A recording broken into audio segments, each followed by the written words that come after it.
On today's show, central bank asset purchases are shrinking. Margin debt numbers have begun to decline off of their peak. We're now maxed out, and the equity market is ready to roll over. Would now be a time to raise cash, buy gold, possibly sell some stocks? Stay tuned. The McAlvany Weekly Commentary, covering monetary, economic, and geopolitical news events. Margin debt numbers have begun to decline off of their peak, and that feeds a negative cycle of momentum to the downside in stock prices. We are maxed out. The equity market is ready to roll over. If you haven't already, now would be a great time to raise cash, buy gold, get liquid, choose a good seat for the fireworks show because it's getting ready to start. Now here are Kevin Orrick and David McAlvany.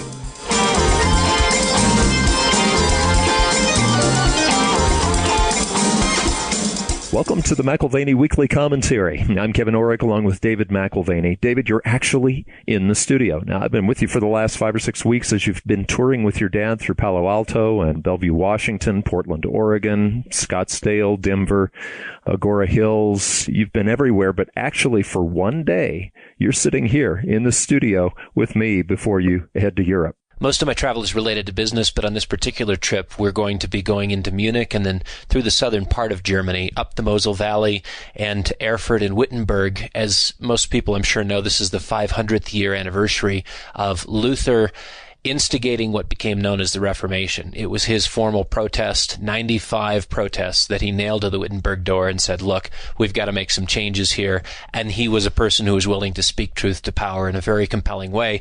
500 years ago, this October 31st. Well, and you're doing it with the whole family, including Don and Molly. So your kids are going to be there, your wife, Don and Molly McAlvany. That's going to be fabulous. I know that you're very deliberate in training your children. These conferences, you always had one of your children with you, and I think that's impressive because in the room, Dave, as we were in these various locations, you had 3 generations of McAlvanys. You had Don McAlvany there, you had you, and then, of course, you had one of your kids, which is your tradition. You try to travel with at least one of the 4. Well, this will be a fascinating trip because we'll see not only the Eagle's Nest and Berlin going by Checkpoint Charlie, but we'll also go to the Bach Museum and even Buchenwald. So I'm wide jealous. range of experiences and conversations, and really something that I haven't fully processed in terms of the details that I can or cannot share with our kids. We still have some young kids, and so introducing them to the best and worst of humanity, but doing so in a cautious way, will be the challenge the next couple of weeks. You know, it's amazing as we move to the conferences, there were themes that continue to repeat. We talked about that a little bit last week, but you know, the big themes of the conference actually started changing while you were gone. You know, when you first started the conferences, Dave, in Palo Alto and in California, the VIX, the volatility index, was at virtually nothing. It was just, you could hear a pin drop. That's starting to change as you were on the road. The things you were talking about, both you and your dad, started actually changing and showing themselves to be coming to pass. Complacency has been the mark of these markets the last several months. And, you know, you're right. One of the big themes from the conference is that we're here. The end of the Fed and central bank induced asset price expansion. It's here. Would you repeat that one more time? Because we've now had 9 years of this Fed-induced expansion. You're telling me that it's no longer effective. Well, we have the goods more or less on credit, but the bill is not yet paid for. So imagine, if you would, some sort of Edwardian-era party where credit is extended so that you can throw some grand gala and you serve the finest spread to your fellow socialites. But then after the party is over and the guests have gone home, you still have to pay for the goods. The food and the wine still has a debt against them, and the party has run its course, and it's winding down, and the bill is still owed. Yeah, but there's a chart that you showed all 6 conferences, Dave, that shows that wealth has increased during this period of time. Now, granted, maybe the wealth hasn't increased fairly, or fair's probably the wrong word, but equally distributed. But the wealth, as the Federal Reserve has kept interest rates low and pumped money into the system, there has been a rise in household wealth. Well, that's right. 56.2 trillion in 2008 to 95 trillion today. And that's good news, right? Except that it was liquidity created by the Fed and the world central bankers, which was designed to create a wealth effect. And that has increased wealth. But there are 2 issues. Number one, prices have been hoisted higher by an increase of debt and leverage in the system. And number two, the increase in values were not all evenly distributed. So the distribution of benefits has disproportionately gone to asset owners. That is sort of the 5 to 10% of Americans and those living around the world that frankly own everything. The 90 to 95%, and I'm really being generous, it's more like the 99% that are out in the cold, they own nothing, and they're beginning to rumble. Well, and the rift between the rich and the poor has truly widened during this period of time. I mean, we have 1 in 8 people here in America, maybe it's 1 in 7, who are actually on food stamps right now. This is incredible. I don't know that many people during the Depression were on some sort of handout. I think as a percentage of the population, it is staggering. 44 million Americans are currently on the EBT SNAP food assistance programs. That compares with just 26 million prior to the global financial crisis. So consider the story about recovery and consider the fact that it was a $33 billion a year line item before the crisis, that is 2007, and now it's a $70 billion program per year. That is very interesting. From 26 million participants to 44 million. Again, this is a big topic at our conferences in the last few weeks. The unintended consequences. What has the Fed ordered up? Well, what are the consequences that follow? And that's what I think we get to reap in the next few years. So the sad reality is that for all the trillions of dollars conjured from out of thin air, the Fed only got a little bit of window dressing. There's no real structural improvements that were put in place to aid in future economic growth. Okay, so if the Fed intervention is now coming to an end the way we've seen it so far, what does it look like next time? I mean, obviously, if they had unintended consequences that didn't work, didn't reignite the economy the way they thought with the wealth effect, what does it look like this time? Yep. So you had the asset purchases, which have not given us substantive economic growth. That is below 2%, which is, again, well beneath the desired goal. It implies that the next round of interventions here in the U.S. will have to look different. The next QE from the Fed will be different in character. It has to be due to the unintended consequences of the 08 to 14 iterations. That is the iterations of intervention and sort of saving the markets as we know it. Delivering funds directly into the economy instead of into financial assets is and will be the objective of true helicopter money. And that's where the focus has to be. I'm not saying has to be as in I want it that way, but that's likely where they will go. Ben Bernanke's early 2000 speech on the subject will find its echo into the present as financial assets are necessarily sidelined and money goes direct to the consumer. Well, Wall Street's not going to be happy about that at all. I mean, how many years has it been since Wall Street wasn't placated by the Fed? Yeah, but they're going to run into political problems if they continue to placate Wall Street. And those political problems are very real. It's not since William McChesney Martin, sort of that 1951 to 1970 era, where the Wall Street frat boys have seen their liquidity limited. I mean, that's not entirely fair. I guess Volcker played the unpopular role as well to some degree. Well, okay, but the question's going to come. What's the matter with what they've been doing so far? I mean, the stock market's hitting all-time highs. But that's the issue, isn't it? Because any more asset price inflation leads to social revolt and radical political swings towards total redistribution of wealth. We've gone through a cycle, a period of time where capital has benefited. And if you look at history, you tend to see an oscillation between capital and labor, capital and labor, capital and labor. So we've just finished a long stretch that has favored capital. And if you press the boundaries any further in terms of asset price inflation, I think you'll see labor take to the streets in a very significant way. So the Fed is limited in that way. How will they implement their strategies and tactics, monetary policy in the future?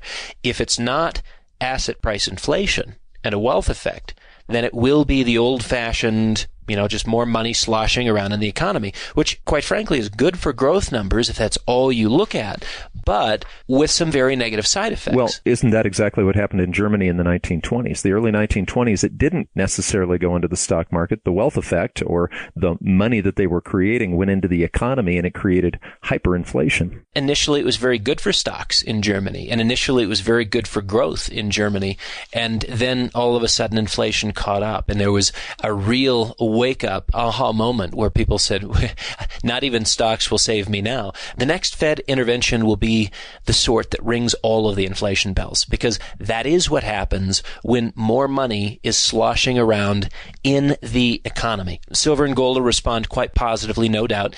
in the economy is the key contrast, because past efforts have had liquidity recirculating through financial markets alone. Right. There are no profits right now. I mean, revenues are way down.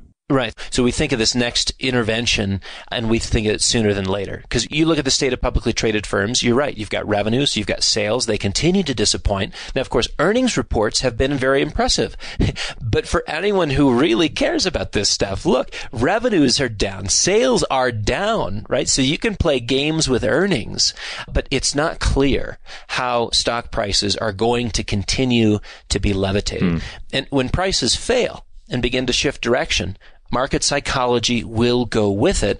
The Fed will, in that instance, be back. So looking at the economy, the consumer's maxed out. Creative corporate reporting is just about exhausted, with corporate leverage reaching the highest levels on record. You look at their efforts to buy shares back and add to long-term debt. Corporations are leveraged to the hilt. The consumer is leveraged to the hilt. I think current consumer leverage is right around $12.7 trillion. And you'd think the consumer would be supercharged and actually willing to take on more debt as he looks at the value of his home increasing. The average existing home price reached a record $263,000. Well, Dave, we were in hot real estate markets. And when you're in a hot real estate market like Northern California or Seattle, when you're looking at that and you're saying, well, gosh, it can never stop. Anytime I've been in a hot real estate market, it's felt like it could go forever. It's a strange emotion that comes over even a person who knows that it can't last. We did a consultation with a gentleman in Portland in 2006, and we suggested that this man who had leveraged real estate, 16 different properties, debt on most of them, eliminate as many of those properties as he could and tighten his belt. And this was a life effort, right? But he had gained an exposure to real estate and just wanted to see them paid off. And once they were paid off, he would have this tremendous cash flow. Well, and should I say also, the real estate market had the same feel in 2006 that it did this time. Of course. And he stood up in the middle of our conference in Portland and he said, just so you know, I took your advice. I sold almost every property. Back in 2006. He stood up in this conference here. That's right. He stood up in the conference circa 2017 and he said, I sold most of those properties. And I'll have you know that within 18 months, bankers were calling me to buy back those same properties for a third of their value. And today, I own 100 properties, and I own them free and clear in Portland. I would not have been in this place had I not taken your advice, gotten liquid, gotten to cash, and gotten out of harm's way. So it was interesting because we look at consumers, they should be supercharged, but the reality is they're pretty well tapped out. The consumer is not doing the heavy lifting. They're not the ones who are keeping the required credit growth in its desired range. I mean, again, you've got to have net of inflation plus 2% per year credit growth, or you end up slipping into recession. So is it the government that's stepping in? I mean, would you say government spending right now? They're deficit spending. I know that. Well, certainly. The budget deficit is yawning all over again. It's at plus $700 billion this year. And so, yes, government debt will have to fill huge gaps between now and 2020. I think this is a trend to watch. I think also watch Treasury issuance, because I bet the actual government debt, not just that budget deficit, but the actual government debt and what they're financing grows at about twice that amount. I think it'll be well over $1 trillion. You know, it's amazing to me talking to people who have six-figure incomes who are still running credit. They're not saving money. Oftentimes, they're actually having to go further into debt. And we're talking six-figure types of incomes. I look at the chart recently published in the New York Times last week on income growth over the last 34 years, and you can see it. The consumer is unable to engage as a consumer without the use of credit. Because, look, extra income doesn't exist. They're not saving. They can't save because they haven't seen income growth. So you see, the inflation of the costs that they have, daily living expenses continue to rise, and their incomes aren't keeping up with those increases. So how do you save? Well, that's the issue, isn't it? So the only way that you can spend more is if it's on credit. So yes, if there's no extra income, then there are no extra savings. Bankrate.com has 57 million people nationwide with zero savings. Wow. And that includes 32% of all 53 to 64-year-olds. Now, keep that in mind. Wow. This is the group who's quickly coming towards retirement. And a third of all of those soon to retire have not a dollar in savings. As we said earlier, the consumer is maxed out. You see it in car sales. They're maxed out. Retail is struggling as an indication that it's maxed out. Real estate affordability is at its worst, and the Fed is now trying to raise rates, making that affordability, both the price and the cost of financing it, even less affordable. Add to that your increases in healthcare, other ancillary monthly expenses, and those pressing higher are squeezing the consumer further. So it's interesting because you look at the Fed engineers and they simply can't force the consumer to go hog wild with discretionary income that doesn't exist, that no longer exists. Okay, Dave, flying all that we've flown, it's amazing to me that just about every company, you talked about retail companies only making money at this point, retail stores, by getting people to take out their credit cards and run up credit card debt. Every flight that I was on going to these various conferences, the various airlines were trying to sell you a credit card. That was where they were trying to make their money, that and charging for carry-on luggage. I found that out with one of the airlines. But it seems that credit card debt can't go any higher. I mean, we're already peaking. Aren't we hitting all-time highs in credit card debt at this point? I have this picture in my mind of an old movie with Eddie Murphy, and he's begging for a sip of water, and they want to charge him for a cup. And he's like, well, just pour it in my hand for a dime. They'll charge you for anything. And it is getting to that point when you travel. Yeah, credit card debt inched to a fresh all-time high in recent months.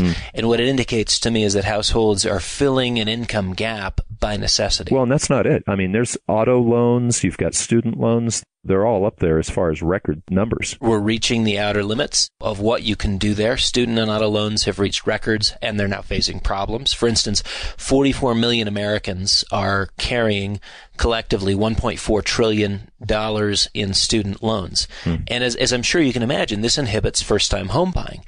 As Fred Hickey has mentioned, there is a shocking 70% of young people under the age of 34 that have less than $1,000 saved for a down payment on a home. So again, it's kind of have one or the other. Student loans sort of preclude your ability to dream or imagine or even get in line for a home.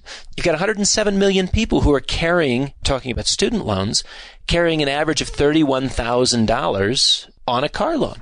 And you've got the number of 90-day plus delinquencies in the subprime category rapidly passing 6 million people. And that's according to the Federal Reserve Bank of New York.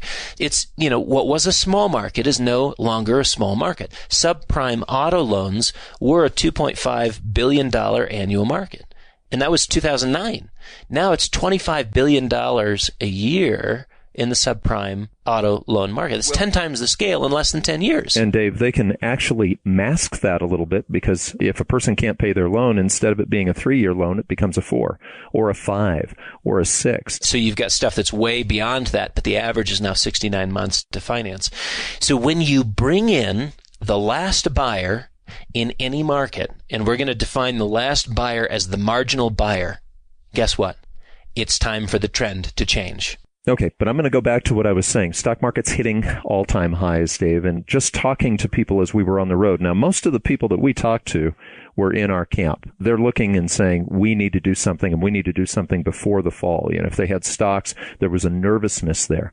But you talk to the general public, people who don't come to these conferences, and they're going to argue with you. They're going to say, hey, look, my stocks are doing just fine, and all of my friends' stocks are doing fine as well. Well, some of these points are counterintuitive. So, for instance, Charlie Baleo tweeted last week that we've just hit our 33rd all-time high of the year in the major indexes. Again, that's great news, right? We're hitting all-time highs. It's happening over and over and over again. This is a great sort of bullish market drumbeat, correct? But there's only one other time that we had 33 increases in new all-time highs ever. That was 1929, which I find very interesting. Again, it's a little bit counterintuitive, but sometimes you get the very best news at the end of a market cycle. Where does a market peak? The market peaks at a very high level. In other words, your last input is your best input. Well, it's the most optimistic, and it's the one that carries the most certainty of the future. Right. Last positive input being your best input. What you have instead is the market minimizing the importance of a growing list of uncertainties, right, which are already numerous. And the course of each of these uncertainties is not clear. For instance, what is going to catalyze economic growth in the years ahead? Well, what if somebody says, well, Trump's going to get his tax cuts? Can he actually deliver on those tax cuts? Try this on for size. Evans from the Fed. He's suggesting that balance sheet reduction at the Federal Reserve can commence now. So, stimulants, which gave us asset price inflation and were intended to create that cascade effect from excess wealth to increased consumption, which in turn drives economic growth, we are to believe will not have a negative impact on prices when those same stimulants are removed. I mean, think about that. It's right, preposterous. So here's a bunch of money, and now we're going to take it away, and we're not going to have a different effect. That's what they're saying. That's right. So Michael Hartnett of Bank of America, he's a chief economist, has done some good work over there, noted that central bank purchases have fallen from $350 billion in April to $300 billion in May to $100 billion in June. And in our opinion, you just have to get ready for a show, a real fireworks show, because what has funded the financial largesse of the last several years is being tapered, and there will be a tantrum. Okay, so you have tapers, but you also have Janet Yellen actively saying, we're going to normalize rates. I mean, we've heard this for years. We've seen little rate increases. How about normalization? That's just it. I mean, historically, raising rates has acted as a brake on lending and other economic activity, but somehow this is not going to have a negative impact on markets today. And again, what I'm saying is I think we're ready to roll. I think we're ready to roll over. That characterizes where we are in the markets today, but the markets continue to minimize the importance of these uncertainties. There's no answer as to the consequences of a rise in interest rates. There is a real concern. We had most recent inflation numbers out. Neil Kashkari is out in 2 seconds saying, see, that's why we should not raise interest rates. Right. We're not quite ready yet. Any reason to not raise them? And again, this is back and forth, speaking out of both sides of their mouth. We will raise them. We're not going to raise them. We will raise them. We're not going to raise them. This is one of those uncertainties the market is just flat ignoring. Well, it's always bothered us, Dave, that they say, we have to have 2% inflation. It's a little bit like saying we have to steal 2% of the buying power of your dollar every year so that we can see whether there's economic growth. But it is the indicator that they use to see whether the economy itself is growing. And according to them, it continues to disappoint. Add that to the list of uncertainties. Right. Inflation continues to disappoint. That's why Kashkari is instantly dovish. And what is it suggesting? That the Fed, in spite of its best efforts, can't stoke enough economic activity to matter. Mm-hmm. You see what I mean? There's a few significant unanswered questions which the market has chosen to simply ignore. By the way, it's not as if we think, you and I, or I think any common sense American, that standard 2% inflation target is healthy. Even my kids recognize it as theft. Right. You take a penny or two from others, and the general public seems not to care. Take the whole dollar, and now people squeal like pigs. But in principle, it's the same thing. It doesn't matter if it's a threshold of 2 cents, 5 cents, 10 cents, or the full dollar. It's all still theft, and they think they're legitimized in doing it because it's quote-unquote normal monetary policy. Well, I'm going to shift then because we're seeing that the Federal Reserve has been relatively, if not massively, ineffective with the amount of money that they've printed and the low interest rates. But the hope that came into the market last November, at least into the market, was that the government would be able to do something about healthcare, do something about taxes, do something about the economy and infrastructure spending. But I've never seen, whether a person voted for Trump or not, I've never seen a president so attacked.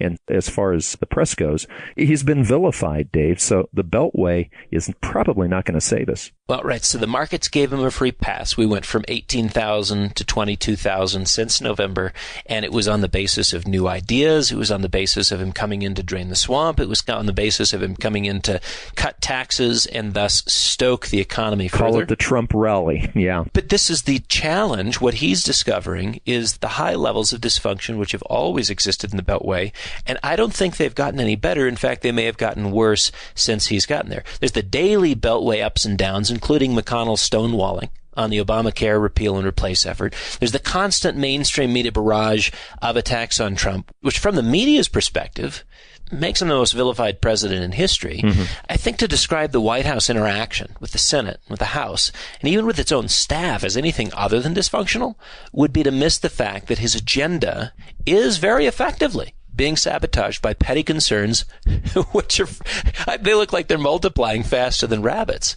And the positive market contribution has been the idea that, yes, he's going to bring significant tax cuts. That's going to gin up economic activity. I stand back. You stand back.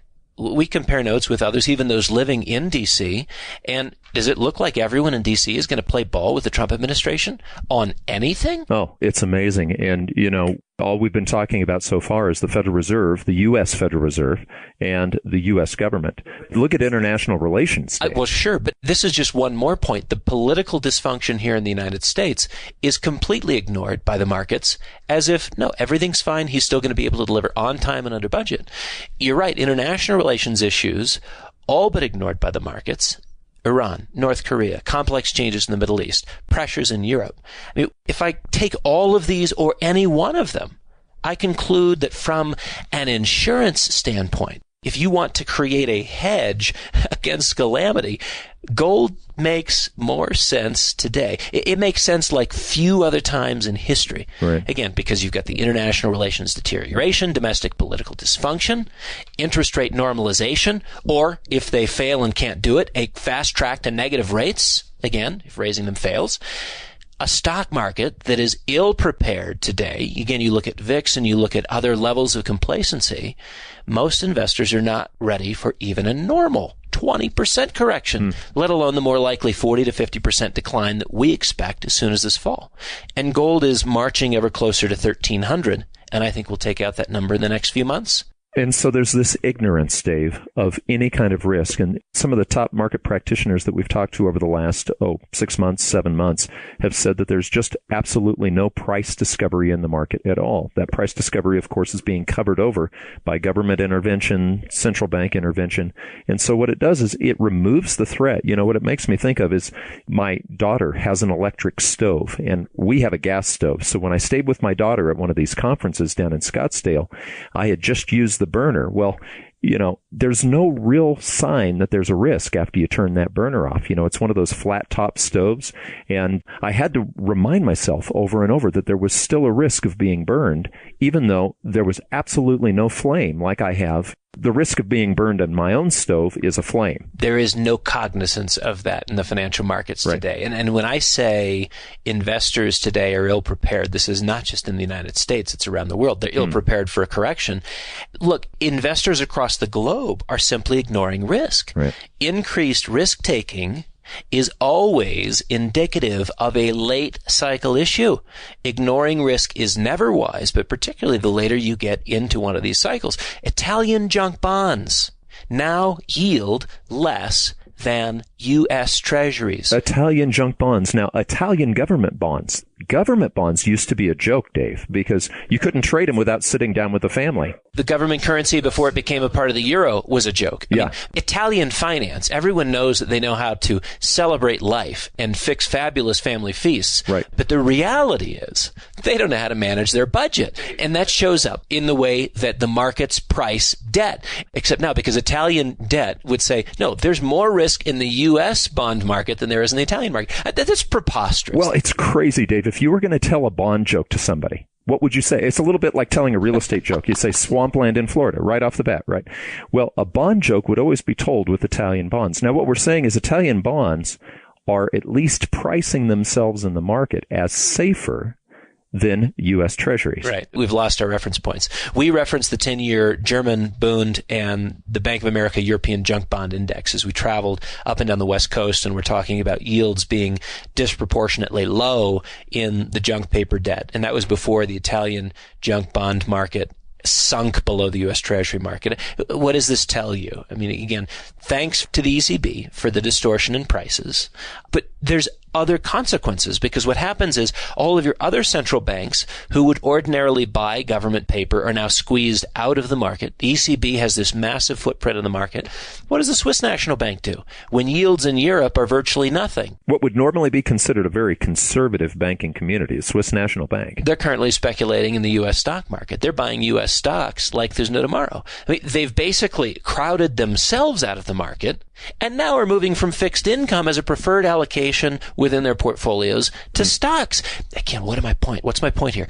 Adding risk late in the cycle. What could go wrong? Well, you remember what Bookstubber talked about. Okay, systems change based on what's going on. That's that whole adaptability or complexity in a system. Well, the system, as it starts to recognize that there is no more risk, it starts taking more risk without actually knowing it. And that was his point from his first book. Okay, so are we wrong in thinking that these risks are actually there? Are we in a brave new world where we're, as he might have said, fighting the last battle? Or is it fair to say that we can still learn something from the past and that you do have a return to higher levels of volatility and a return to appreciation of credit risk? Or are we in the new period of time where these things simply don't matter? Well, could it be the end of history? Because the end of history would basically tell us that at this point we have no consequence for our action. What in the world would be the problem with more debt if debt has no consequence? Right. I mean, from a political standpoint, I know what that book was about, The End of History, right. Written by the guy from the Rand Corporation. But Robert Kagan's response, The Return of History and the End of Dreams, I think, at least in terms of political instability, hit the nail on the head.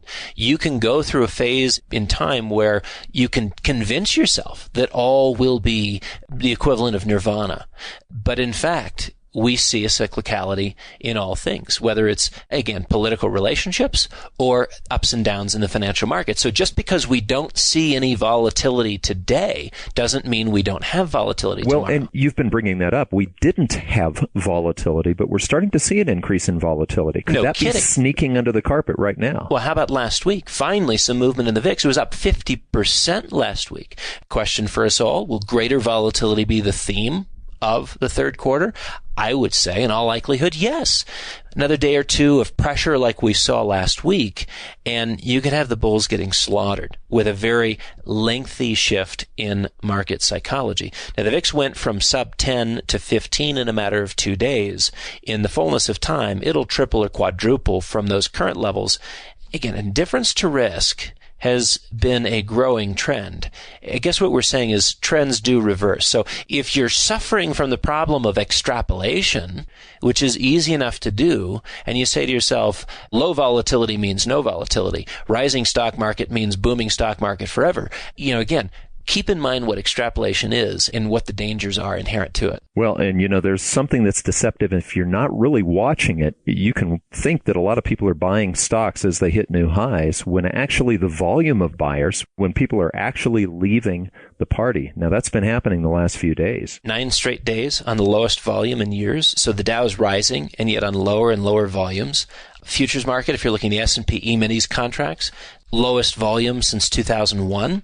And again, low volume with a rise in price is always suspicious because the crowd of buyers is getting thinned out. And just like we talked about the marginal buyer being the last buyer, you begin to look at those volume statistics and they do tell you about who's in line, because you need a big, fat, long line to continue to drive prices higher. Well, when you have dropping volumes in the stock market and prices rising, that's one thing. But when, these companies that are represented by these stocks, these are companies that actually have to have revenues. And when you have dropping revenues as well as dropping volumes and prices rising, you're getting a double indicator. And some would argue, well, look, you can see massive positive volume on the New York Stock Exchange because at these levels, somebody's got to be shorting the market and hedging positions. And it's just not so. You look at the standard products that are used for shorting the market that have traded to billions of dollars, and they're a few $100 million. And I mean, literally, there's no one shorting the market. So this idea that somehow you'll see a nice pop in terms of a sort of a short covering frenzy, it can't happen. Nobody's short. All the bears are dead. Well, except for the one that we know and love. There's Doug Nolan. Yeah, and I'm sure Doug Nolan's chomping at the bit at this point. Absolutely. No, this is an absolutely fabulous and fascinating time to be in the market and shorting the market, but doing it intelligently in a way where you can engage where there's pressure that's emerging and cracks beginning to spread, and disengage as and when the market moves higher and the Fed indicates that it'll throw everything, including the kitchen sink, at the market. So you have to be able to strategically posture that way. Well, and I think it would be worth repeating knowing the difference between revenues and earnings, because you can game the earnings simply by buying your stocks back with borrowed money. But the revenues of the companies that, say the Macy's out there and the Amazons and the Apples and you name it, the revenues have been dropping. Yeah, I mean, let's say for earnings' sake, let's say I make $100 and I have 100 shares. Well, that's $1 per share. Pretty straightforward, right? But what if I buy back 50 of those shares? Right. $100 earnings. Now I have $2 per share. Looks like I've increased my earnings 100%. Even if you haven't sold a thing. On a per share basis. Right. But what if, in fact, earnings were in decline and I lowered my expectations and then beat those expectations by a few pennies to say, we're always winning, we're always winning, we're always winning. And you try to distract and take people's attention away from the fact that sales are down. You don't have the same revenues that you had last year, the year before that. I mean, take IBM as an example. We now have 21 sequential quarters of decline in revenue. How's that for size? I mean, and who cares? You'd think, okay, 21 disappointments on revenue for IBM. Certainly their shares would suffer. Oh no. How naive you are. That's not how assets behave in the context of an asset price inflation induced by central banks around the world. You don't have to make any money to succeed. Now, when the tide goes out, as Warren Buffett said, then you get to see which of the players have been swimming naked. And you're going to find the executives at IBM, I mean, they populate the nudist colony. Right. The reality is you've got a bunch of people who've been playing games with earnings and distracting from a significant decline in revenue. Price to revenue, if you take that as a ratio, last week for the S&P 500, it was the highest ratio we've seen in the history of the U.S. stock market. That's called overpriced. That reaches beyond the extremes that we saw in the year 2000. That reaches beyond the extremes that we saw in the year 2007. I repeat, revenues in decline while prices climb higher. What could possibly go wrong? I mean, how many times does it need to be repeated? Earnings are gamed and manipulated constantly so that executives can get their bonuses. Revenues and sales, they tell the tale. And now you've got all the data you need to be selling stocks right now. Well, one thing that you've brought out, Dave, is that there's a small clustering of stocks that are pushing the major indexes up. But when you look at the broad index, when you look at like the Russell 2000, there's a divergence. You don't have the same kinds of gains that we see in these more clustered types of indexes. Well, right. You compare the Russell 2000 small caps index, and they led out of the gates. As Trump came in, again, a lot of enthusiasm and energy in the markets. Usually it is the small caps that either at a cyclical market turn or business market turn, they're the first out of the gates. Well, they're also the first to turn down, oftentimes in lockstep with the financials. And we've got the small cap index today, which is diverging massively from the Dow and the S&P. That is, Dow and the S&P continue to move higher. Small caps are already selling off. What does it mean? That investors are already reining in on their speculative bets, and there is a broader market liquidation which is occurring, and it's being masked. It's being masked by the big indexes, which are being driven higher by a few big names, by a few big name stocks, and by the ETF blind buying, which is happening in the marketplace, which again gravitates towards the largest companies within those cap-weighted indexes. Well, and of course, you've got the high-frequency trading where the algorithms are all focusing on the same stocks. I mean, we could go on and on. Let's go back to the way things are measured. We've talked about inflation being measured, and that changes over time. One of the things that's changed dramatically over time is the way we measure employment. And when unemployment looks bad with one index, it seems that the government just starts looking at other indexes that might tell the story a little bit better. Last week, I think they retired one of those plug-in indexes that they had been using, the LMCI they plugged in. The what? The LMCI? The what? It doesn't exist anymore. In 2012, though, wasn't it 2012 that they plugged that in because they liked it better than another one? It's been around for a long time, long before 2012, but it's been sort of their internal measure. Listeners know that this has been the Fed's internal employment gauge, which has been considered by them a better indicator than U3 or U6 numbers. Right. And this has been their preferred yardstick, preferred for years, but according to their recent release, it's no longer a good summary of job market conditions. That's what they say. Well, what's wrong with it? Yeah. What's wrong with it is it's sending the wrong signal. It's sending mixed and opposite signals to the accepted narrative, the story of labor market recovery. And amazing. I mean, any number that doesn't support the promoted narrative gets 86th. For years, we've talked about the LMCI and how it's often sent a mixed signal to the market. Again, the employment number can be coming down, but the LMCI, Labor Markets Conditions Index, is in fact pointing the other direction. But it was always used when it was more favorable for their story. Right, but now they're cleaning up the story altogether to say no incongruency. The propaganda tools need to be constructive, they need to be supportive, they need to be consistent, they need to be, well, and maybe this is harsh for us to say, but 100% Bravo Sierra. I've told my youngest son, who likes to push the boundaries in terms of language, I said, you can't say BS anymore. You're 8 years old, and I don't want you saying BS. But he can say Bravo Sierra? You can say Bravo Sierra. Okay. I'm okay with that. Well, Dave, we may have had the end of history. We may have had the end of consequences for debt. We may have the end of any kind of consequences for an economy that doesn't restart. That's possible, but not probable. Let's go ahead and go back to the way we started this program. Okay. It could be that the Fed has run out of bullets, and we're going to start seeing something change as early as the next couple of months. Actual bullets, yes. I think they're already out of them. That this is a little bit like the older brother game with a younger brother. I have a younger brother, and I know that my little brother can now kick my butt. The only bullets I have left in my arsenal are psychological bullets. If I can somehow bluff my way through, then maybe, just maybe, I won't get my ribs broken again. But that's a risk that I have to take. In terms of actual strength and wherewithal, I'm no longer a match for Scott. I'm not.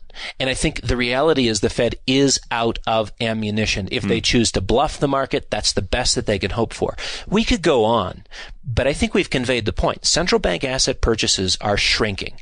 Margin debt numbers have begun to decline off of their peak, and that feeds a negative cycle of momentum to the downside in stock prices. We are maxed out. The equity market is ready to roll over. If you haven't already, now would be a great time to raise cash, buy gold, get liquid, choose a good seat for the fireworks show because it's getting ready to start. You've been listening to the McAlvany Weekly Commentary. I'm Kevin Orrick along with David McAlvany. You can find us at McAlvany.com. That's McAlvany.com. Or just give us a call at 800-525-9556.